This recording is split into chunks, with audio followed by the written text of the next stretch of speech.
Welcome to The Dish, the show that uncovers the stories behind the world's most famous dishes. We are your hosts, Tomo and Megsy from foodfuntravel.com. Join us and expert guests for tasty facts, foodie secrets, and more.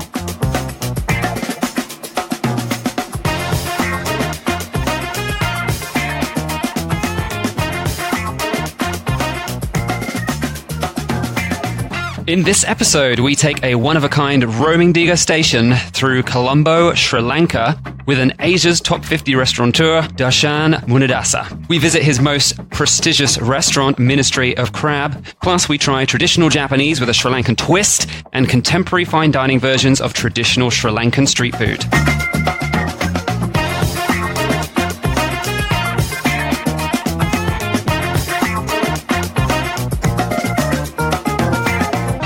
Hello! Welcome to another episode of The Dish. Yes, we are back to speak about more delicious food around the world to get you salivating to travel. Yes, and this episode is the next of our Personal Food Travel Stories series, where we talk about dishes that maybe aren't the most world famous, but they're things that we've personally gone out and experienced and loved, and so we wanted to share them with you. Yeah, so the one that we're doing today was something we actually didn't expect when we turned up in the land of Sri Lanka. The capital, Colombo. Yeah. And we just ended up having this really crazy experience with this great chef there. And so we wanted to tell you guys all about it because it was a really interesting and fun night. Yeah. In case you didn't know already, we are foodfuntravel.com. We say it quite a lot, but if you're new to this podcast, maybe you haven't heard it. We've actually been to over 93 countries now, and we've eaten our way through them and tried lots of different food. So we do have some pretty random food stories. Not only have we tried many of the most famous dishes in the world at the source, but also we do have these crazy stories of other dishes that just, they rocked our world. They changed our lives. So in this episode, we are going to be talking about a roaming degustation dining experience in Colombo, the capital of Sri Lanka. And some listeners may not really know the word degustation so much. I know it has different meaning in different country. For Americans, I believe tasting menu is the term they use. Yep. But in Australia, we use degustation. And yeah, essentially we're trying lots and lots of smaller portions of different dishes. And on this occasion, we are roaming. So a roaming degustation, that's very different from a regular degustation, right? Yeah, absolutely. Usually you just sit down on your seat and the food will come to you and you just stay there all night eating. But in this occasion, we're going to the food. Yes, exactly. And we went to 3 different restaurants because it turned out that this particular chef owned 3 different restaurants, so that's where we went. Yeah. And it wasn't just a bit unique. It was actually also the first time he had ever run a degustation of this style. He'd never done a roaming degustation. We were literally his guinea pigs. I'm fine with that. And it's actually the first time, he told us he reckons it's the first time that anyone has ever had a roaming degustation on the island of Sri Lanka in a professional sense. Well, I mean, it's something that we've never done. I've never heard of it before. It's the only roaming degustation I've ever done, other than like a food tour, but that's not the same. It's probably not quite the same, but definitely we've done lots of experiences where we have stopped at different food stalls and different cafes and restaurants within the space of a few hours and tried a different dish in every one. This was something quite different because it's sort of like a fine dining degustation between quite high-class restaurants that he owns. So it's pretty interesting. To make this even more special, we were actually the only 2 official guests on the tour. Yep. So we almost felt like royalty. There were some other guests who arrived and then disappeared periodically throughout the tour. They were friends of our host. Yeah. And I guess we should introduce him. It's Dharshan Munidasa. He's a child of Sri Lankan and Japanese parents, owner of 3 restaurants in Colombo, 2 of which have been featured multiple times in the Asia's 50 Best Restaurants list. Mm-hmm. So this is a big deal. After the world's best 50 list, this is the next one. The next one. It's huge. Definitely. People, if you're in Asia, you want to be on that list. You absolutely want to be on that list. And he gets quite frequently. More than one restaurant makes it on that list. And he's still continuing to open restaurants. I think he just actually opened up Ministry of Crab in Thailand. Well, we should mention first that one of his restaurants is Ministry of Crab. That is, before he randomly opened a second Ministry of Crab, in case you guys don't know what that is. Of course, the name sort of says it all. It is very much focused on crab. It's a place to go and worship the almighty crab. Yes, it is. And in the best restaurants list, 2019, as we're recording, it ranks 35. When we visited a couple of years back, it ranked 25. So it has been on the list for quite a while. Mm-hmm. So we'll be having multiple courses. Well, we had multiple courses at each of his 3 main restaurants, a roaming fusion of traditional Japanese, contemporary Sri Lankan cuisine, and sort of a mix between the two, which was fantastic. And there was quite a lot of very nice wines along the way. Yeah. He did not hold back on opening the good bottles. And of course, I'm fine with that. I'm totally down with that. Yeah, we loved that. There was a good combination with the seafood. There was a lot of white wine. And, of course, some of the best rated crab on the planet. Yes. Literally. Yes. It was insane. And when we get more into the story, you guys will realize, because you're like, oh, crab, all right, whatever. But it's like, no, this is like the crab. Yeah, the best crab. And we'll tell you a little bit about why as we get into a bit more of Dharshan's backstory before we get started on the actual story of the degustation itself. As we mentioned, Dharshan was born in Sri Lanka, but he has Sri Lankan and Japanese parents, so he's a mix, and it comes across very clearly in his cuisine, because he's got a very traditional Sri Lankan restaurant, but it's been upgraded to fancy traditional. It's he's taken all of these amazing dishes and made them new versions. Which he copped a lot of crap for, actually. Yes. The locals were not impressed until they tried it, and then they were like, oh, this is actually pretty good. Oh, you are allowed to change our traditional food because you're from here and everything. It's fine. Also, traditional Japanese food and Ministry of Crab sort of sits closer to Sri Lankan, but with some ideas from Japanese in there. He's not actually a formally trained chef at all. His love of food just stems from the other side of the important chef equation, which is the eating side. Hey, He's a serious eater, and yet he just figured out how to cook brilliant food, and he's got all these other amazing chefs around him, and he's worked with them to create these fantastic dishes, and he's a great cook as well. Yeah, definitely. If you have this vision of what it is that you want to be eating or the way that you want the dish to go, then you don't go and get formal training to do it. You can, and a lot of people do. Most people do. But some people are just like, I'm just going to try and see what happens. Yeah, and he's a real perfectionist. He's constantly fighting to improve the food.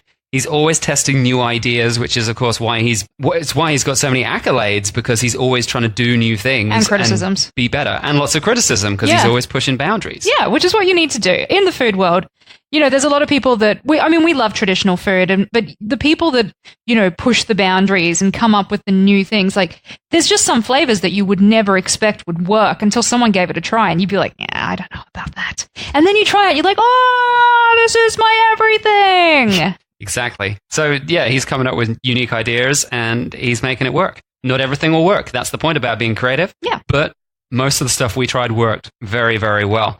And he actually Dharshan told us that his main goal in life is he wants to be on the cover of Time magazine, and every single decision he makes in his restaurant business and what he does, he always comes back to that thought. And it's something we've heard from other entrepreneurs. You always come back, what is your primary goal? And then you go, well, is this something I should do based on whether it will get me close to that goal or not? Yep. And he's living proof that strategy works. He's not on Time magazine yet, but I think he will be one day. Yeah. He's not that old. He's got plenty of time, and he just keeps improving and keeps doing new things. It's pretty impressive.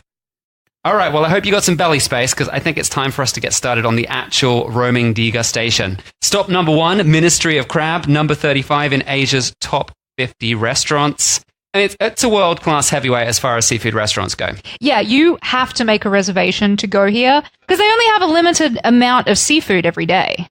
Yeah, that's it. They are using fresh crab every day and other seafood. They have no refrigeration. That shocked me. When Dharshan explained that there is no refrigeration at all in that restaurant, I was like, what? What are you talking about? But then he explained that, of course, that's how it's the freshest crab. They catch it that morning, they bring it into the restaurant. It's live. And it's live, and then that is what you eat that night. So depending on what they catch, depends on what you eat. They actually have crabs weighing up to 2 kilos, which Monsters. is 4.5 pound crabs. Monster crabs. They were huge. Massive.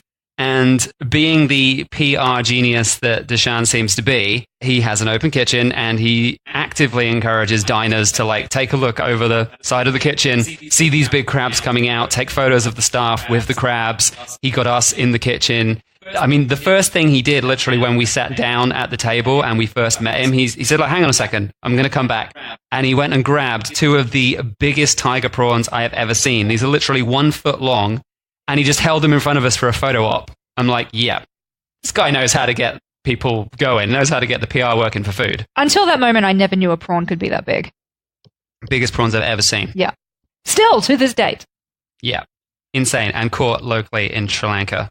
And fresh, totally fresh. These things are not coming out frozen. This is what they caught that day. We've got these tiger prawns. We've got giant crabs. Amazing. Yeah, everything is caught 100% live in the lagoon. There's a massive lagoon just north of Colombo. It's sort of like 20 miles north of Colombo. It's huge. And they are catching all of the best seafood. And he's not taking on any bad seafood. He said bad crabs have no place in the kitchen. They get sent off to other venues. So everything gets checked when it arrives. And if it's not up to the standard he wants to serve, then it gets sent away. And some of the other venues in Sri Lanka get this cheaper crab that's not going to be as good. That's how you know you're getting top quality stuff. And, well, as we mentioned before, if he doesn't have refrigeration, he has to have the best of the best. Yes, exactly.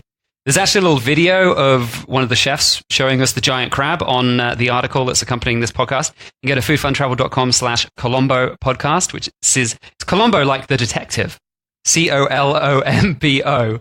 So not Colombo, it's pronounced Colombo, I believe. But it's spelt the same as Colombo. The Peter Falk. Just think Peter Falk and get out there and go see that article. See, I don't know him as Colombo. I know him as the granddad from The Princess Bride. Oh, fair enough. But I still know enough that I'm like, I put 2 and 2 together. You say Colombo, and I'm like, oh, Princess Bride. And he's not Sri Lankan. Certainly not. Not even slightly. So Dharshan told us that Mediterranean and Japanese food philosophy meets Sri Lankan crab and lots of olive oil and garlic. He actually mixes all these things together. He uses Italian olive oil with garlic, but also Sri Lankan chili and Japanese soy sauce. That's like one of his classic dressings for cooking his crab. Yeah. So, as you just heard, a lot of people would see that as straight up like heresy, combining those different products from different regions to create a particular flavor. But he doesn't care. He's after a certain flavor that he wants, and so he'll use what he has to use in order to replicate it. And it worked. I mean, we loved it. And I don't know if you're listening to this, how big the biggest crab you ever had was. I've had some sort of medium-sized crabs. I'm not from crab country. England is not massive on crabs. They do have crabs. But all I remember throughout my life, whenever you get crab, you have to suck these tiny bits of meat out of medium-sized claws. It's like all claw, no meat. Yeah, and you're always picking stuff out of your mouth, trying to get to the actual meat. And you're like, oh, what is this? But not at Ministry of Crab. It's giant crabs, and you open up that claw and it's just this beautiful buttery flesh, big pieces of it, so easy to get at. Incredible. Definitely the best crab I've ever tasted, and apparently the best crab almost anyone has ever tasted. That's why it's doing so well on the best 50 list. Yep. But your hands are going to get messy, so get ready for that. I believe there were bibs. I do remember wearing a bib. It's like a nice, it's not like a fancy restaurant, but it's certainly well styled. Dharshan has really good taste in the way that he designs his restaurants. But then, you sit down in this nice restaurant and you've got like your nice clothes on, and then you get a bib. Why not? Yep. It's all part of the fun. So we feasted on the best crab ever and some excellent clams as well. And that was our first 2 courses. Bit of a stomach warm-up with some seafood before we jumped in with Dharshan's private driver and Dharshan himself to head to the next stop, which was Nihonbashi, his original restaurant, also a top 50 restaurant. And up until the recent new list of 2019, where he's just been knocked out of the top 50. But in 2018, he was still at number 45. So it's still an amazing achievement. It's simple, elegant, Sri Lankan ingredients, but with a traditional Japanese mindset. In fact, if you close your eyes and taste the food, you could easily be fooled into thinking you were sitting in Japan and eating it, apart from the humidity.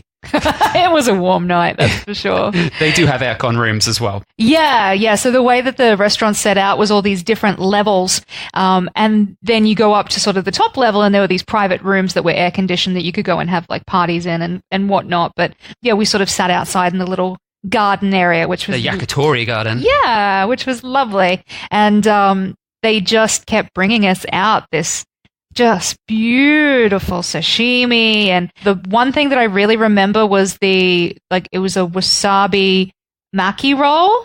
So tamaki. Tamaki. With tempura prawn and wasabi, but perfectly balanced. Yeah, so you didn't have to add the wasabi to it. It was already mixed through the rice. So it was already combined for you. So it's that sort of experience where it's like, this is already perfect for you. You can consume it. Like, you don't have to mix your wasabi in with your soy if you're one of those people. Or, you don't have to add all that stuff. It's like, here it is. It's ready Consume to go. it. It's sushi master stuff. Yeah. They're bringing it as it's supposed to be eaten. And of course, the prawns, the shrimp are so good from Sri Lanka, and he's getting the best of the best ones. In fact, speaking of the best, one of the reasons that you could almost believe you were in Japan eating at this restaurant is that Nihonbashi is actually using Japanese sushi grade tuna. And the reason is, believe it or not, Japan doesn't get all of its tuna from Japan and the seas around Japan. Japan actually gets around 12% of its seafood from Sri Lanka, which includes about 700 metric tons of tuna per year. So if you're having Japanese grade tuna, you're actually having Sri Lankan tuna? Well, no, of course, there's lots of tuna that's from the waters around Japan that they catch. Yeah. But they don't have enough supply to meet the demanding needs of the Japanese Well, we know the Japanese connoisseur. like their seafood. Exactly. When they want tuna, they want the very best tuna. They're used to the very best tuna. But actually, 700 metric tons a year of tuna is being shipped from Sri Lanka direct to the main Tsukiji fish market in, I believe it's in Tokyo. Wow. And so that is one of the craziest things.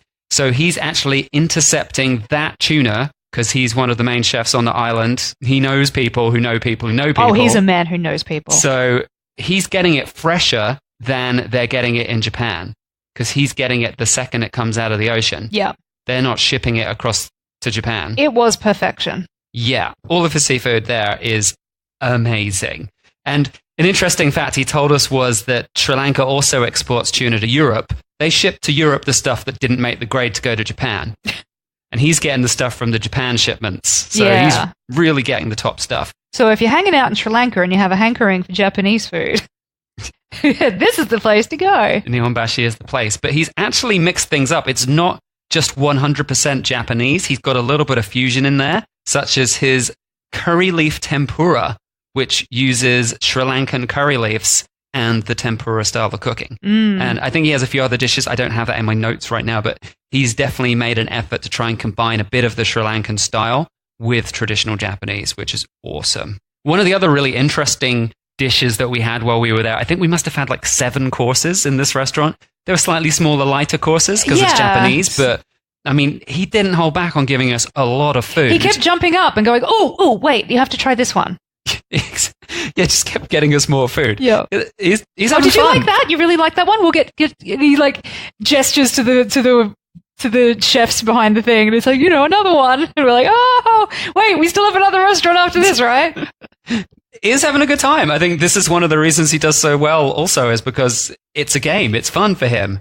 Yeah. It's not a chore to do this sort of stuff. No. It's exciting to get people involved in his food. We had a wonderful night hanging out with Dharshan. I think he's a really cool guy, and we had, just a really easy person to get along with. But one of his favorite new dishes that he got very excited about, it won't be a new dish now because this was a couple of years ago, but his latest invention that he'd barely served to anyone was his new tomato soup with shredded nori. Oh, that was amazing. Sounds really, really basic, but he told us the unique and creamy tomato soup had a very secret ingredient, but actually it's not a secret ingredient, it's a secret omission of an ingredient. There was absolutely no cream in it. Yet it tasted like a creamy tomato soup.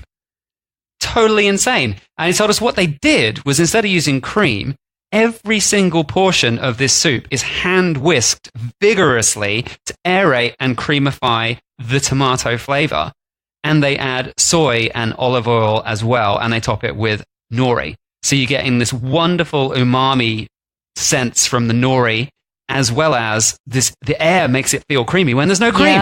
So it's like a vegan-friendly version of tomato soup. And totally healthier for you too. Really amazing. And such an interesting concept. But that's it. He just messes around with ideas, and this is the sort of thing he comes up with. It's like a mad scientist at the kitchen. Now, even the Japanese tourists are impressed with this place, and there was quite a few sitting around us when we were there. So people genuinely know that it is up to Japanese standard. And there was one dish that he serves that he said they don't serve this in Japan at all. It's like something, it's a bit of a faux pas, but he serves it and Japanese tourists love it. It's an olive oil kaki taicha. And I've pronounced that totally wrong, but it's that, whatever that is. I'll explain what it's about. When it comes out, it's actually a little bit of a show. So there's some raw fish placed over rice with a raw egg yolk right in the middle. And they bring out this sort of ladle with really almost boiling olive oil in it and garlic. And they pour it over the top. And it sort of just slightly sears the raw fish and the outside of the egg yolk. And it sort of releases like a bunch of steam when that happens. And it's a little bit of a show. Yep. Yeah. But it only just sears the fish a little bit. So it's like perfectly seared. And literally Japanese tourists are there with like 20 cameras all going, oh, wow, like loving it, which is quite amazing. I was loving it as well. I could see why. But I think he gave us the impression that in Japan, this is considered a little bit uncouth or something. I don't know, maybe using olive oil. I don't know what it was, but he was like, in Japan, they would never do this, but we're totally doing this. Yeah. And people loved it. Yeah, it was very, very cool. Just, everything that he does, you're just like, all right. Like, it seems a bit weird when he explains it, and he's like, it's all right, you'll love it. We're like, all right. And he never steered us wrong. Yeah, it's like, could I be this creative, please? Could I come up with all these random ideas that are just really amazing and be constantly surprising to people? That would be fantastic. But anyway, we made it through quite a lot of white wine and lots and lots of dishes before we got whisked away to the third and final restaurant, Kama Sutra. Not Kama Sutra. Kama Sutra, or maybe Kima Sutra, I can't pronounce it exactly. This is his contemporary Sri Lankan cuisine restaurant. And the name Kima Sutra literally translates to the art of food, rather than the more famous Kama Sutra, which is the art of something else. I think we all know what that is. So this restaurant, as well as being interesting contemporary versions of Sri Lankan cuisine, it's also housed in the old Colombo insane asylum. Yes, it's such a cool but weird place to be sitting and having dinner. Super quirky. Very nicely lit up. It's been nicely refurbished as well. Oh yeah, it's all been refurbed. You're not like in some There's no mental patients there now. No. It's not like rusted out bed frames and old gurneys and stuff. It's fully refurbished. Now, as we mentioned at the start of the episode, this restaurant copped a little bit of flack from local Sri Lankans because what Dharshan has done is he's taken traditional street food and turned it into fine cuisine with prices to match. So this, actually, the main outrage was less about some of the unusual things he's done with the food and more about the fact that you can walk down the street about 200 meters to a street cart and get exactly the same dish for $1 to $2 as he's serving for sort of $10 to $15. Yeah. I think it's about that price. I can't remember the exact price. But it's not crazy expensive. It's not fine dining New York expensive. It's not Western expensive. It's just Sri Lanka expensive. Yeah. So locals got a bit funny about this. They're like, well, I don't pay that much for this food. This is the sort of food I just get from a street corner, and I've got a guy down the street who does the best one ever.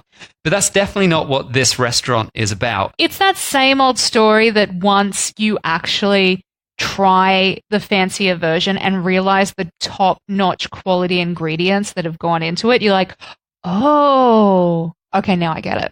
And also the innovation.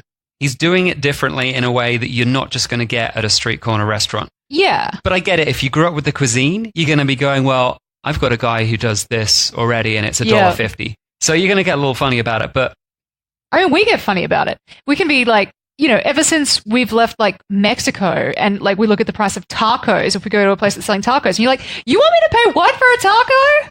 You're crazy. It should be like 25, 50 cents. Why am I paying $3 a taco? Exactly. It's insane. $12 for 3 fish tacos. Are you kidding me? It's crazy. But, I mean, I'm going to tell you about some of the food as we go through here, but I think it worked out well. It's still running now, of course. It's been running for years. It's really a fantastic look at Sri Lankan cuisine. It's a great sort of crossover. Involves some Mediterranean influences and other things as well. Now, the one thing about Sri Lankan cuisine you got to consider is, unlike the Japanese cuisine where we'd had loads of courses. It was all very light, sashimi, tamaki, etc. We're turning up here and Sri Lankan food is heavy. We're talking carbs. Yeah. Lots and lots of carbs. So to finish off the meal, you obviously saved this one to last for a reason. Yeah, you couldn't start on that because you wouldn't get through the rest. No, exactly. But he grabbed us an outside table. They don't always seat people outside, but he gave us some special attention. So I can't tell you that you can always sit outside. But he got them to set a table up right next to the fountain. We're opposite the Shangri-La Hotel. And of course, we're surrounded by the old insane asylum. So it's quite an atmospheric little spot. And there's a fountain running right next to the table. And yeah, stuff's lit up. There's this crazy Shangri-La building is also an old building. It's like white columns and things like that. It's an interesting little spot to dine. I loved it. I thought it was very cool. As you said, atmospheric. Like it was very cool. Yeah. And, a little bit of echo. So you're talking and you feel like you're in the sound box. And yeah, loved it. It created a real sense of place. The sort of colonial sense of place. Colonial Sri very Lanka. Colonial, yeah. Yeah. So one of Sri Lanka's most popular foods is called the hopper or hoppers. Yes. Now, hoppers everywhere. are available on almost every street food or, restaurant menu. Obviously, street food, sometimes they only serve one dish, but hopper is very popular. It's sort of like a bowl-shaped pancake made with rice flour, and the base of the bowl is sort of a bit thicker and denser, and the edges are like really thin and go crispy up to the outsides. So it's like an edible bowl, and they fill it with different toppings. Sometimes it's things just as basic as some onion sambal. It's like an onion chutney, Sri Lankan style, or maybe a runny egg, or maybe some curry. So that's sort of like the traditional thing. You can find that everywhere. But at Kama Sutra, he's got the Euro hopper. Yes. His fusion version. This is one thing I very, very much remember from that night. So the Euro hopper includes buffalo curd drizzled with olive oil. That's their new topping. And one of the big differences is that he's made these hoppers more than double the size of a regular hopper. So normally you'd get like a stack of these little hoppers on the side, and then you'd fill them up with different things, and then you just eat them. But this is like a huge dinner plate hopper where it's already served with the right amount of curd and olive oil. Now, what we thought when we ate there, and I still didn't realize till very recently, is I thought buffalo curd, this must be that's very much a Mediterranean thing, perhaps, that he's taken. But actually, buffalo curd is a traditional Sri Lankan dessert. Because they got lots of water buffalo, right? Because it's Sri Lanka. Plowing the fields and stuff. Yeah. And so actually buffalo curd is something that's very, very traditional in Sri Lanka. Ah. So the olive oil is really the difference. They would never use olive oil to make this sort of dish. And also they don't really use buffalo curd in a hopper. Not in that way, normal. no. It's quite often used as a dessert dish. So yeah, totally really interesting to have this very dessert dish mixed with a savory main course and olive oil. No, it was cool. Really interesting. I think actually, even though weren't we like stupid full, but we made him like get another one of those because it was so good. One of the dishes we definitely we were ordering more. But actually by this time... A few people had joined us by then. Yeah, a few people had joined us by this point, including, and I can't remember exactly because by that point we had a lot of wine, but it was one of the very high ups from Sri Lankan Airlines. Not like maybe the top guy, but one of the managing directors. Yeah.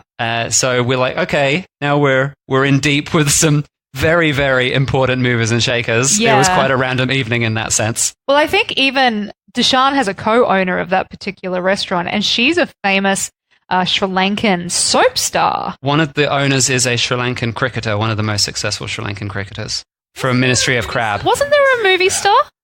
Maybe there was a movie star as well, but as I said, yeah, there was a lot of different people, and we weren't making notes by that point. No. Just taking photos the wine and was flowing. Hoping for the best. So, as we said, quite a crazy evening. The first roaming degustation in Sri Lanka, yeah, and all of these random celebrities and such turning up. But we're not finished with the food just yet. There was more food to come because there was more people at the table. He just pretty much ordered all of the best things off the menu. They were eating it and we were just trying little bits because we were still pretty full. So, kotu is another really famous street food. It's probably my favorite Sri Lankan street food. Yeah, I think kotu was my favorite as well. Definitely from the traditional street food options. It's shredded roti bread, which is sort of like a flat bread that's normally fried.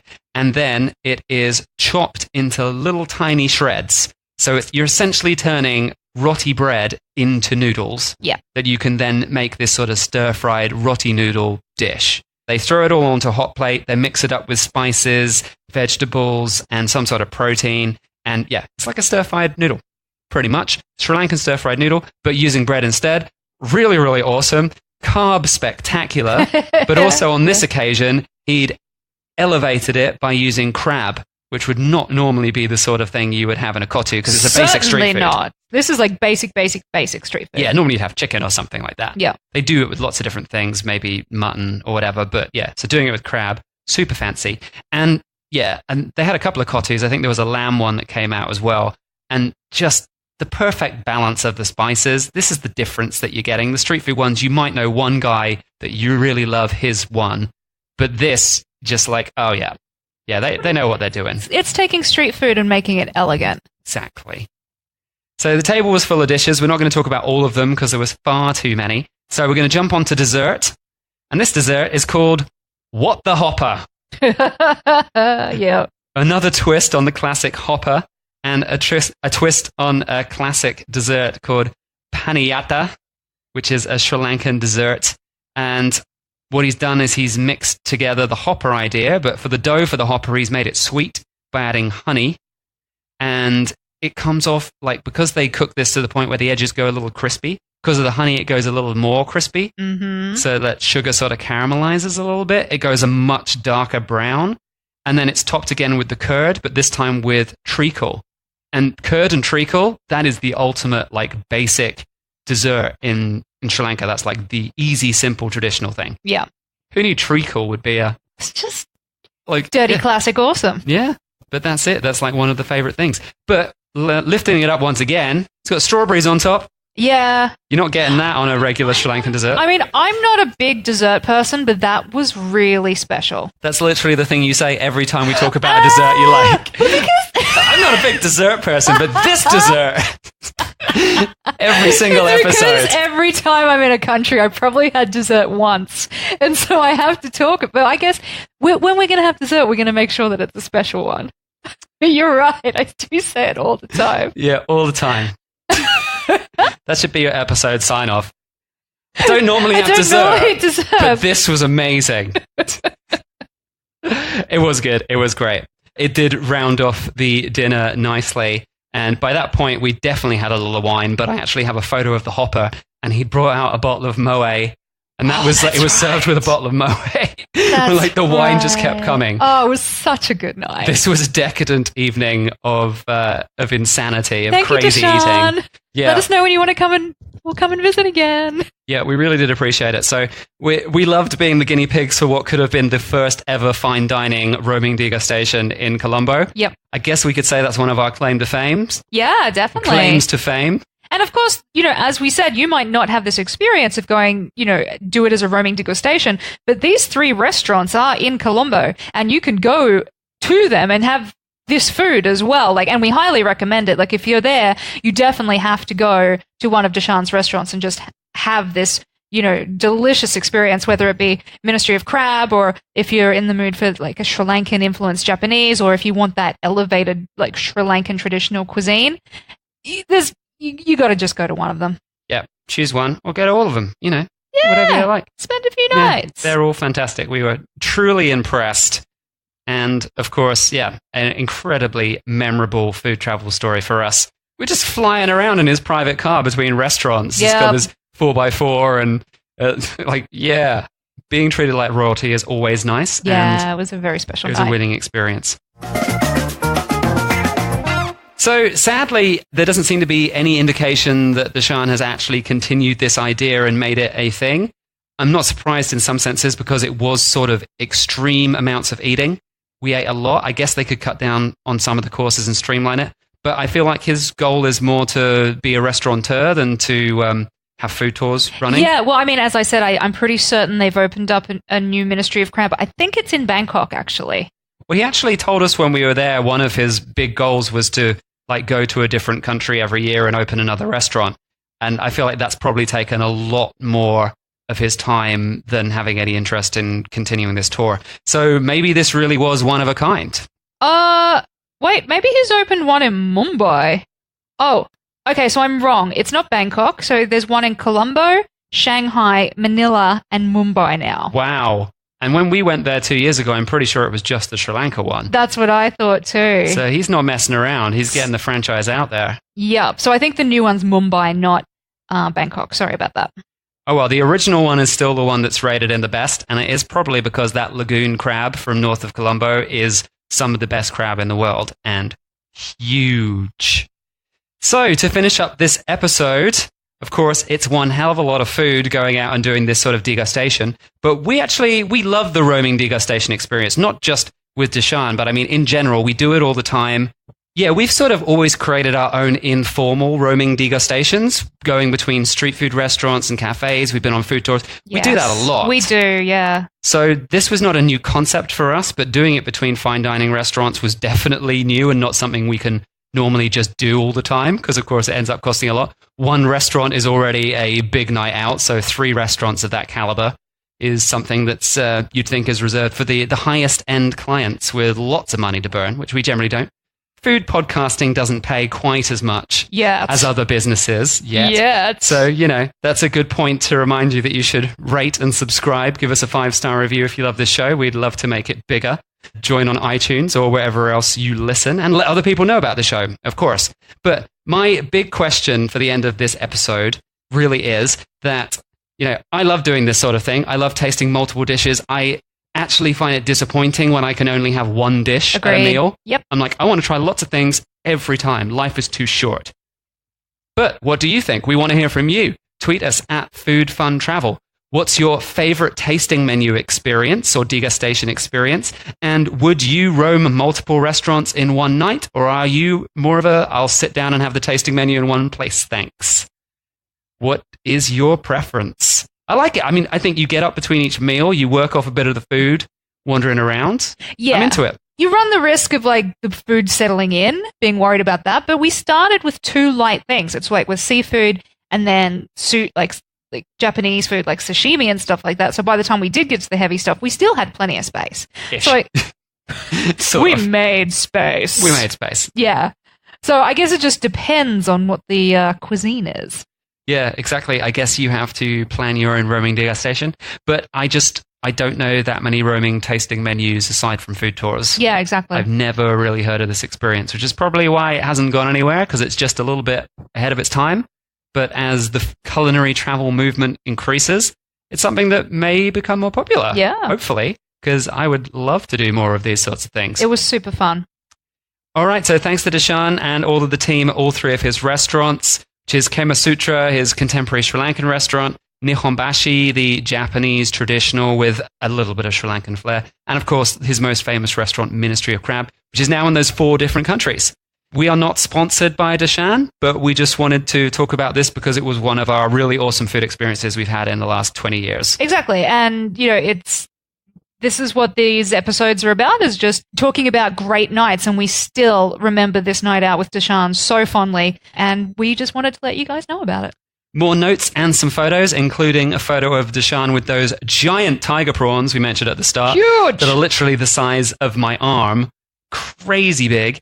You can find them at the show notes, foodfuntravel.com/Colombo podcast, just like Peter Falk's Colombo. Colombo. Do find that there. And of course, join us for the next episode of The Dish. There will be more tasty food. We've got feature episodes coming up talking about specific dishes. I believe there's some Bulgarian food coming up very soon. Bulgaria's the best. Bulgaria, one of the most underrated food destinations, but once you've been there, you will be hooked. Yeah. But still. All right, that's it from this episode. We'll see you next time. Bye. Thanks for listening to The Dish. Don't forget to subscribe and keep this podcast on the air by giving us a 5-star review on iTunes or wherever you listen. Also, come join our foodie community on Facebook in the Food Worth Travelling For Facebook group. Catch you next time.